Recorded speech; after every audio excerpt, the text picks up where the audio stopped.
from the station working for you. This is WRTV News at 11, streaming now. Tomorrow will be President Joe Biden's first full day as commander-in-chief, but he is wasting no time getting to work. President Biden signed 17 executive orders after his historic inauguration ceremony. Many of his first policy changes and plans involve immigration. WRTV's Cornelius Hawker shows you how the action around immigration is going to have a huge impact on families. I've been following everything that Biden has been trying to introduce. That's Viviana Castellan-Alamillo, and she's been following closely President Joe Biden's efforts to dramatically and quickly change immigration in our country. Viviana is a DACA recipient and comes from a mixed-status family. Some of her family members are citizens and some aren't. That's why President Biden's proposed plan means so much to her. If he does, give some kind of path to citizenship or permanent or work authorization to begin with, or even licenses, like all of these smaller things that seem very little are going to make a large impact. As of now, President Biden has signed an executive order directing Homeland Security to take the necessary steps to preserve DACA as it is. The White House has also sent to Congress an immigration bill called the Citizenship Act of 2021. It would immediately give DACA recipients a pathway to citizenship. All of that brings Viviana some comfort after dealing with the last administration and their efforts to end DACA, which would have turned Viviana's life with her husband and son upside down. Trump just really tried to beat down DACA and cut it completely off. We didn't know what to do. I mean, what that meant, us losing the jobs that we had. Despite the efforts, that didn't happen. And now Viviana is looking toward the future. President Biden's immigration bill also provides an 8-year path to citizenship that includes background checks, paying taxes, and other requirements. People like Viviana are hopeful that for the first time in a long time, they'll not have to worry about someone they love being deported. Viviana also tells me she's thankful for all the work that's gone into overhauling our country's immigration system. People before me are the ones to thank for all this change, because it's not just one person. It's hundreds and hundreds and hundreds of people who go out and protest to make a difference and to try to change policies to better and to give equity and equality for many, communities and minorities. Working for you, Cornelius Hawker, WRTV. One of the executive orders President Biden signed today also revokes Trump's ban on travel from 7 Muslim-majority countries. You can read more about the immigration bill the president is asking Congress to pass at WRTV.com. The new vice president's legacy is already historic. Kamala Harris is the first woman to serve as VP. She's also the first black vice president and first of Indian descent. Many Americans are celebrating having a vice president that looks like them, and that includes the president of the Asian American Alliance, a Central Indiana organization. But Rupal Danawala says that Harris's achievement means so much more than that. Just that my hashtag today is my VP looks like me. And I know that there are so many Shamlas like me who started the journey in this country with the hope that we are going to realize, American dreams. So I really don't want to make it just about a South Asian woman being in that position, but it's really about that this position is open to all, and how a person in that position can create opportunities for individuals who deserve it. We also spoke with Girls Incorporated of Greater Indianapolis about what this moment means to them. For 50 years, the organization has encouraged young women in leadership. It serves nearly 3,000 women a year. The nonprofit's president and CEO says Vice President Harris's achievements are paving the way for the next generation of female leaders. Taylor Connor, a Girls Inc. participant and Heron High School senior, says today was monumental for her. We still are seeing that ceiling in terms of leadership positions in top corporations, in government, and all of the highest seats. And so this is such a huge stride for us to see a woman in this seat, and a first of many things in this seat, that we can do it and we can be there. Personally, hearing all those things, it makes me happy that someone is breaking down these negative stereotypes and biases that come with the territory of being of color, of being a woman, of being an immigrant, who happens to also be very, very qualified for this position. The Girls Inc. president says today is also a day to remember all of the women who blazed a trail before the new VP. Now, former Vice President Mike Pence says he plans to move back to the Hoosier State this summer. He made the announcement this afternoon during a stop in Columbus. Pence visited his hometown immediately after attending the inauguration to thank friends and supporters. Every opportunity we have ever had, we owe to the grace of God, our family, and to the people of Indiana. So first and foremost, as we come home, thank you for giving us the privilege of serving the United States of America as Vice President. Pence did not say anything about his political future. The State House complex in downtown Indianapolis is set to reopen tomorrow. It was closed on Monday for the holiday and remained closed yesterday and today due to possible protests. The governor's office says the decision was made out of an abundance of caution. State legislative leaders also canceled meetings for the whole week. The FBI says there have been no specific credible threats to government buildings in Indiana. There were no widespread protests outside of the State House or in the nation's capital during the inauguration. Instead, pomp and circumstance lasted from morning to night. ABC's Elizabeth Schulze has a recap of the long day in Washington. It was the moment he's waited for his entire political career. I, Joseph Robinette Biden Jr., do solemnly swear. Joe Biden sworn in as the 46th president of the United States and delivering a speech pledging to unite a divided country, reeling from health, political, and economic crises. To overcome these challenges, to restore the soul and secure the future of America, requires so much more than words. It requires the most elusive of all things in a democracy: unity. Unity. It was a ceremony of firsts. Kamala Harris making history, becoming the first woman, Black American, and person of South Asian descent to be vice president. And in a Capitol building still scarred by the mob of pro-Trump rioters, a special honor given to Officer Eugene Goodman, who physically stood up for democracy. And at this hour, my friends, democracy has prevailed. The new president then laid a wreath at Arlington National Cemetery at the tomb of the unknown soldier. He was joined by former Presidents Bush, Clinton, and Obama, but not Trump, who skipped the inauguration. In an emotional moment with the new First Lady, Biden arrived at the White House, ready to get to work. He immediately signed 15 executive actions, many aimed at undoing Trump's policies, including rejoining the Paris Climate Agreement, putting an end to the so-called Muslim ban, canceling the Keystone XL pipeline permit, and imposing a mask mandate on federal property. Tonight, there were no inaugural balls, as is tradition, an event taking place virtually instead because of the pandemic.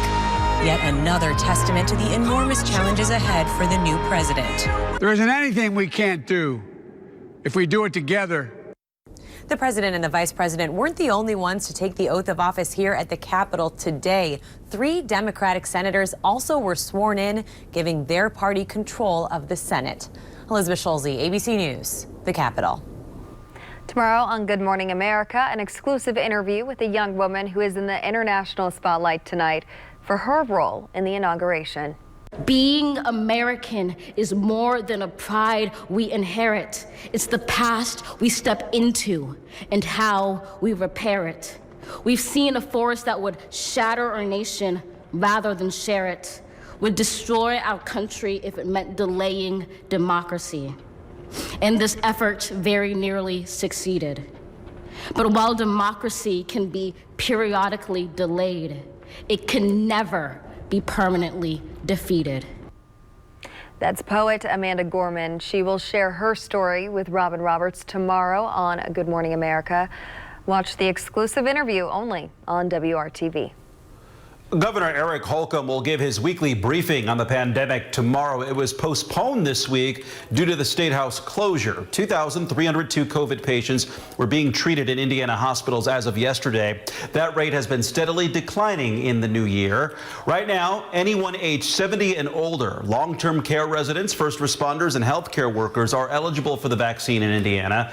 You can register at ourshot.in.gov or by calling 211. The total COVID death toll in Indiana now stands at 9,154 people. WRTV is dedicated to helping share the names, faces, and stories of those who lost their lives to the virus. She loved volunteering at church and spending time with family and friends. She taught me so much about kindness and being good to people, no matter what walk of life they come from.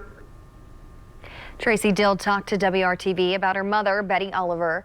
Tracy says her mom first encountered a health challenge in 2013 when she was diagnosed with leukemia. She eventually received a life-saving bone marrow transplant because of that, and at age 71, Tracy says her mother was high risk and acted cautiously to avoid the virus. She ended up getting COVID. We found that out the day after Thanksgiving. We're not sure how she got it because she was always really careful. She didn't go out a lot unless it was to go to a medical appointment or to the store, and she'd always wear her mask. The hardest part is knowing that my sister and me didn't get to tell her goodbye. It's been really hard. I feel angry. I want her to know how much I loved her and what a wonderful mother she was. Tracy says her mom was initially sent home after seeing a doctor. She returned to the hospital when it became hard to breathe. After a week, she was sent to a nursing home to recover on December 14th. She died on the 15th. If you lost a loved one to COVID-19 and would like to share their story, contact us at facesofcovid@WRTV.com. Oh my gosh, people's teeth are starting to fall out. Why? Still ahead for some people who survive COVID-19, the symptoms are unusual and long-lasting. How a grassroots support group is helping so-called long haulers be heard. Next, an all-star honor why an Indianapolis high school is being immortalized in a classic shoe design. It's been a while since we've seen the Pacers here at home, but they're back from their Western swing to take on the Mavs. I'm Brad Brown at Bankers Life Fieldhouse. We'll have a recap of tonight's matchup coming up in sports. And how long will it be before we see rain and snow back into the state? We'll talk about your late weekend chance coming up. Order ahead in the Meijer app.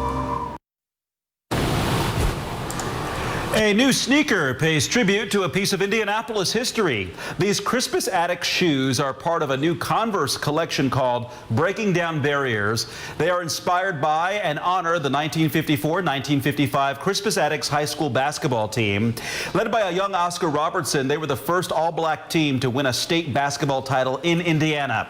Indianapolis Public Schools says the shoes will be released nationwide in the spring. So what size are you, Kevin? What size shoe? 13 plus tax. So somewhere in there, 13 to 14.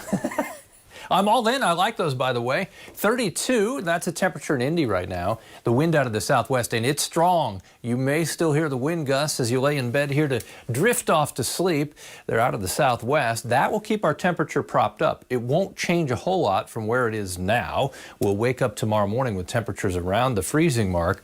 Tomorrow's highlight, 44 degrees, much cooler. Friday and Saturday where we'll struggle just to get temperatures back to the freezing mark. There's your temperature trend, as you can see, over the next 3 days. The dramatic swing up tomorrow and just as dramatic going the other way on Friday. The temperature trend for lows falling as we get to Friday, 24, but it's Saturday morning that will hit rock bottom. Coldest since Christmas, really. 15 degrees is what we expect. Your headlines for tomorrow will include sunshine because we're in between weather systems. We'll go from right now all the way through tomorrow. through Friday and into Saturday. You've got some snow in the Great Lakes, some rain down to the south in the Hoosier State, partly to mostly sunny skies as we sit in between weather systems. We'll wait until late weekend for our chance of rain and snow. Again tomorrow, winds will gust over 20 miles per hour. As we told you, temperatures will be way above average and partly to mostly sunny skies. There's the wind. It continues out of the southwest to west, anywhere from 20 to 25 miles per hour. Temperatures from 42 to 46 during the afternoon hours. Look at Friday, much cooler. Temperatures struggle to hit 30, but we'll hold on to that sunshine. Won't be quite as windy, but still northwest 10 to 20. And as we go to the weekend, it's really Sunday night that's the most likely time for a rain-snow mix, and Monday. Monday's temperature at 38 with 40% chance for rain and snow. This still isn't set in stone. We'll wait and see on the track of the storm system, but right now it looks like a wintry mix. Tuesday and Wednesday, they're dry and partly sunny with temperatures in the mid-30s. Mark. All right, Kevin, thank you for that. Critics of a new state proposal say it would take money away from the men and women who served our country. Hoosier veterans can turn to the Indiana Department of Veterans Affairs and its Military Family Relief Fund for help in getting food, housing, utilities, medical services, and transportation. Money is generated from veteran license plates like Army, Navy, Marines, and Support Our Troops. House Bill 1264 would allow for the IDVA to use up to 15% of the Military Family Relief Fund to pay for administrative costs associated with operation of the fund. We spoke with two veterans against this proposal.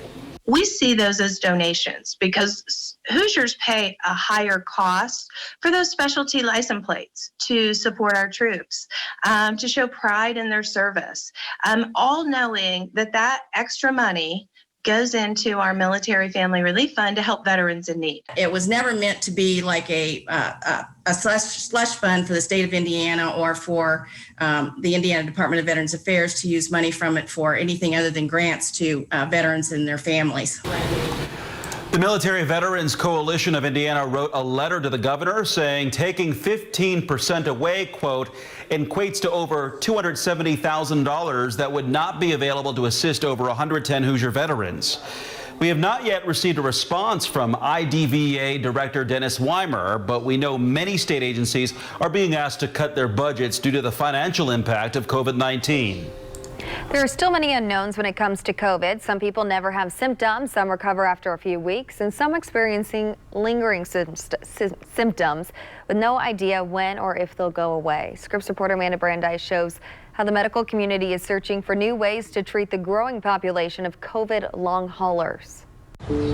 I think doctors are just kind of like, I don't have any more answers. But it's human nature. We have members from over 80 countries. To search for answers in times of uncertainty. It's caught on like wildfire. A trained nurse, Delane Bond, created a Facebook support group for nurses last March. If the nurses go down, our whole healthcare system goes down. People turn to the forum for support and answers. Somebody reached out to me asking about long COVID. Known as COVID long haulers, they report symptoms lasting weeks or months. Bond created a support group for the growing population, sharing evidence-based research. Group members were joining. They would go into these long lists of symptoms, fatigue, the brain fog. Now it's helping thousands feel heard. Oh my gosh, people's teeth are starting to fall out. Why? She'd also find answers of her own. I've had some cardiac changes. The shingles or the rash that I got was in June. Bond believes she had COVID in February, and the unexplained medical conditions began to make sense. One of the major things that's really bothering patients is when they're being treated like it's all in their head. It's very confusing and it's going to be very hard to diagnose. Called post-viral syndrome, Dr. Ian White says it's not new. But with COVID-19, many patients are experiencing very mild symptoms, and so that doesn't really explain how they need such a long recovery period. A long neglected field of research, he says the pandemic is shining a light on the phenomenon. We're going to see hundreds of thousands, if not millions of patients with long hauler symptoms that are going to need treatment. His company, Neobiosis, is using regenerative medicine to develop one, with help from the University of Florida Innovate Center. We use birth tissue that's discarded. So it's considered waste product, but it contains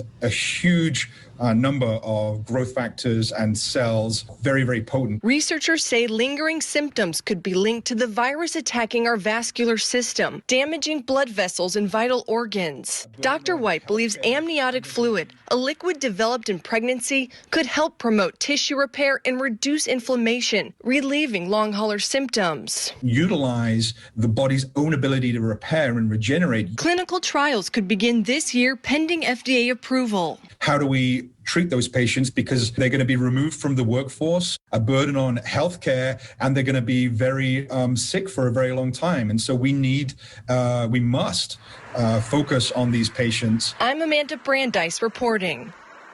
Verse.com.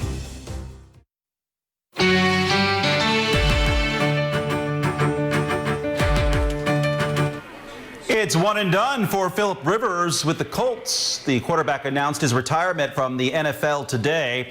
He spent a single season in Indy and 17 years total in the league. He finishes number 5 all-time in passing yards and touchdowns. Rivers says that he'll be coaching high school football in Alabama next fall. Now from the football field to the basketball court, our Brad Brown takes us to Bankers Life Fieldhouse.